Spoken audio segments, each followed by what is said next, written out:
So a couple of weeks ago I was looking around YouTube and found a video about Karelia. Wow, great, I thought to myself. Finally someone made a video about this barren wasteland. But then I saw the title and got slightly worried. But it's okay, I thought. That fella probably did his research after all. But then I watched it. And it was bad. Very, very bad. So bad in fact that I decided to make this video, where I debunk or correct every single mistake this geoperspective guy makes in his video. Now, of course, videos about history on YouTube are almost always full of questionable content and lack citations. But this video touched me because I spent a solid amount of my free time researching history of Karelia. And seeing this abomination being one of the most popular videos on the topic really makes me unhappy. So prepare for a cinema scenes-esque rant about history of an irrelevant Northern European region. This is the historical region of Karelia. If it was its own country, we could estimate it to be about 215,000 square kilometers in size. We are 4 seconds in and there is already a mistake. Karelia, the whole region, doesn't have its own flag. What he shows here is the flag of Eastern Karelia and of Karelian people, who inhabit the region obviously. Modern-day Vyborg, Joensuu and other parts of Eastern Finland are Western Karelia, which uses a coat of arms from the 1500s as its main symbol. Because of the historic differences, the Karelian region as a whole doesn't have its own flag. But in my opinion this mistake is forgivable, as a lot of people confuse the flag of East Karelia for the flag of Karelia as a whole. But trust me, this is a very minor mistake compared to the rest of the video.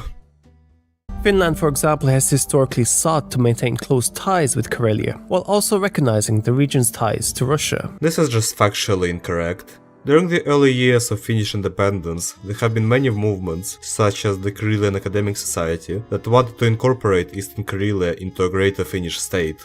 And for the longest time, Finland didn't recognize Karelians as their own separate people, seeing them as little Finns. If that sounds familiar, then good, we get the point. Finland only started to recognize Karelian ties to Russia after World War II, and it's not like they had a choice.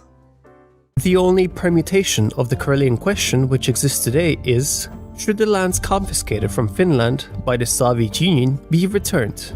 The Karelian question has never been brought up in actual politics. It's a fairly fringe idea, only popular among the Finnish far-right and some of the Karelian nationalist movements, which are about as big as a Facebook page for a Nigerian band that hasn't played since 2011.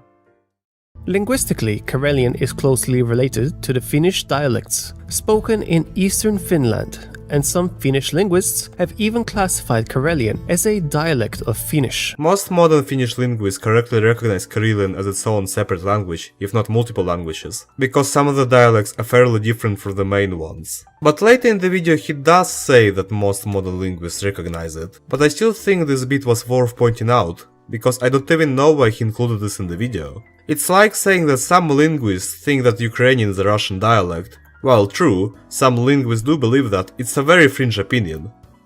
Thereby creating political, religious, and cultural differences. In the tumultuous aftermath of the Russian Revolution. Now, skipping over 500 years of complex history is questionable, but I know why he did it. If you look at the Wikipedia page for the history of Karelia, which is terrible by the way, you can see the same skip as the one in the video. Now, this would have not happened if he simply read the wiki page for the Republic of Karelia, which has much more information about its early and later history, but I might be slightly biased because I wrote 70% of that page. But this really shows how good his research really is. In those 500 years, a lot of important events that relate to the topic of the video have happened. Like the removal of Karelian autonomy by Novgorod, the foundation of Petrozavodsk, the colonization of the White Sea coast, and Saamis being forced out of Karelia, and much more. As the old order crumbled and new possibilities arose, Karelia could have charted its own course as an independent state. However, fate had other plans. Finnish partisans, fueled by their desire to incorporate Karelia into the newly independent Finland, took control instead. Finnish partisans did not take control anywhere in Karelia for a very long time. For the exception of Olonets or Aunus government, and maybe the Uhto Republic, but it was slightly more separatist in nature. You can argue it was just a Finnish puppet, because it relied on trade with Finland, but Auno's government was literally just an occupation and didn't last that long. It emerged as a relatively large country, spanning over 388 square kilometers, including not only its present-day territory, but also parts of Russia, including Karelia and the city of Petrozavodsk. Finland did not have control over Petrozavodsk when it declared its independence. Until the Treaty of Tartu, its eastern borders were vague, but not this vague. The conflict was over Petsamo, Rebola, Porajärvi, but not Petrozavodsk. And secondly, between 1941 and 44, the Continuation War, where it failed to reconquer the lands it had lost and some more. You forgot to mention the part where they built concentration camps for Russians, communists, and people who couldn't speak Karelian or Finnish.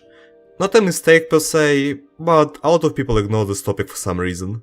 And the population of these areas, which included both ethnic Finns and Karelians, was resettled in other parts of the Soviet Union. The population of Finnish Karelia was moved to Finland to prevent them being captured by the Soviet Union, so nobody was deported to Siberia. Perhaps he confused this event with the deportation of Ingrian Finns from the 1930s, or the possible plan Stalin had to deport all Karelians and Finns to Siberia in 1944, but I'm gonna be honest with you, I think Geoperspective just made this one up. The Soviet Union implemented strong measures of Russification in its new territories, including changing the names of various places and towns. The Russification of city names only affected Leningrad Oblast, including Vyborg. Finnish cities in Karelia and Murmansk Oblast still have their original names, with some exceptions, like Nikel and Petsamo in Murmansk Oblast. And the Russification he's talking about was very much a real thing too. But he completely ignores the real stories of people who were forced to speak Russian and forget Karelian for something much more unrelated, which is very disappointing. Within the Soviet Union, Karelia was sometimes referred to as the nearest Siberia to Moscow. This nickname is made up. That's it. I have never, in my entire life, heard anyone call Karelia by this name. And after a quick Google search, I think I'm not the only one. There is not a single record of people using this nickname. Even though Finland had extensive trade with the neighboring regions, contact at its eastern border was limited, restricted to the purchase of timber for the pulp industry and the construction of various mining projects. If you are willing to call a creation of an entire city from the ground up that uses both Soviet and Finnish infrastructure a minor project, well, I don't know what's major at this point. Leading to the opening of Vyborg to tourism and visits to the countryside of the Karelian Republic. This is quite late in the video, but I finally have to say this. Vyborg is not modern Karelia. It's Leningrad Oblast, a different region with different laws. Every time he spoke about Vyborg, I didn't pay much attention to it because, yes, historically speaking, it is Karelia. Unlike some cities like Sortavala in Karelia, where even some Russians consider themselves somewhat Finnish, Vyborg has been completely Russified. The disintegration of the Soviet Union brought the Karelian question back up to the agenda. The Karelian question was never discussed on any serious level. That rumor about Gorbachev discussing with Finland is probably not real, and in modern Finnish politics the Karelian question is, once again, a fringe one. Even more fringe than Karelian independence. And while yes, he let us say that it's a civic discussion, does it really matter what the people think when the establishment doesn't care? The Soviet Union, in its quest for progress, implemented a planned economy that aimed to establish industrial facilities in strategic locations across its vast landmass. These locations were chosen based on military, political, bureaucratic, and economic considerations, with the goal of maximizing regional specialization. The Karelian monotowns were not founded for the sake of being monotowns. Those towns existed before the Soviets even came to power and were industrialized in the manner that would fit their geography. There are only two exceptions, them being Sigezha and Kostomuksha, and even then, they are quite well connected to Karelia by highways and railroads. And I'm not saying they are not a problem, they are, but trust me, this bit will be important in a second.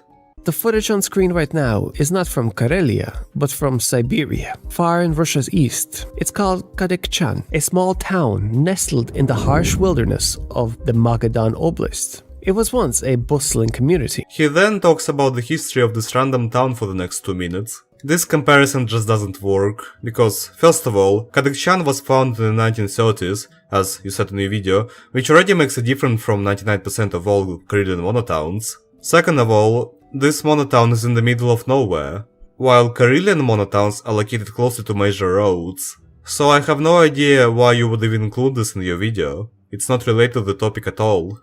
They also found that Karelia has had one of the highest unemployment rates over the last few decades, although that problem has mostly been solved now with Ukrainian help. First of all, this is very insensitive.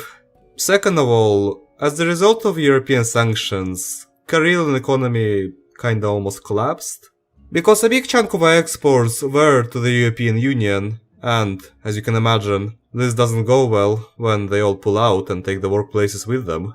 Not to mention that the statistics for unemployment he mentions are quite outdated. There are of course large cities like Petrozavodsk and Vyborg, which aren't doing too badly, and are managing to increase their populations. Once again, Vyborg is not Karelia. Look at the map at least once before making a video. You know, this is especially ironic considering you run a map selling website. Also, both Petrozavodsk and Vyborg have decreasing populations.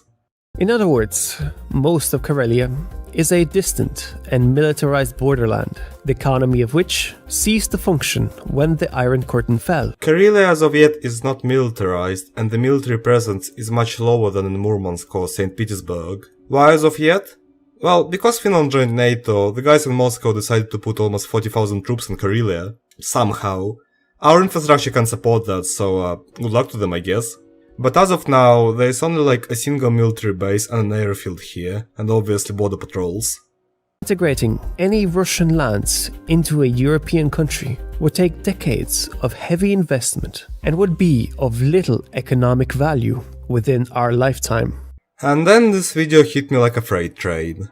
Why would you make a video discussing history of a very complicated region from a perspective of power wanting to annex it? Finland annexing Karelia is alternative history, because, as I've said before, not a single normal Finnish politician wants that. You spend the entire video talking about how bad Karelia is, and then this.